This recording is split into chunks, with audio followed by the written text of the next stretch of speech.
is Headhunter, where you equip a heavy pistol, and you might have noticed that it basically looks just like a sheriff, and it interacts near enough in the same way as a sheriff. If a sheriff was hilariously broken. For example, you can aim down sights with a sheriff, which is something that you can't do normally, so you have much better accuracy with a strong gun. The damage is exactly the same, so you can headshot people with this gun and kill them in a headshot. Body shot and leg shot damage is still pretty decent, the exact same as the sheriff.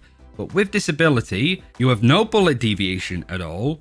You have faster recovery time between firing. It has the same penetration as the sheriff, but you can equip the ability Headhunter twice as fast. You can bring up your gun in 0.3 seconds, which is twice as fast as bringing up a sheriff. So you can bring it out faster, fire a lot quicker, and it's much more accurate. And also, the most broken part, there is no damage fall off at range. If you headshot somebody with this ability across the map, you will kill them. You will do over 150 damage, where, of course, with a sheriff, you have fall off range and you won't be able to get that kill. So this ability is basically a sheriff if it was broken. So what's the downside? Well, technically you don't actually pay for the ability, you always have it. You do, however, pay for every bullet that's in this gun. For example, on the UI you are seeing the number 8, that is the most bullets that you can have in this gun to use. The problem is that each of those bullets cost 100 credits each. If you want to fill up this gun in a round, you need to spend 800 credits on one ability.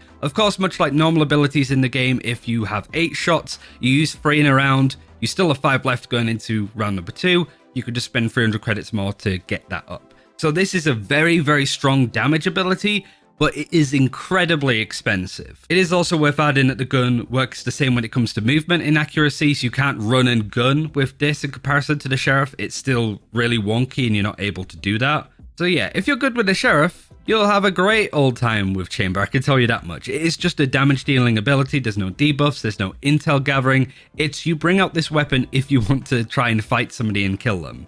Unfortunately, there isn't much gameplay of the Headhunter ability being used, so I've had to replay this clip a couple of times, but you get a good understanding of just how quick and flashy this sheriff ability is in comparison to the actual gun.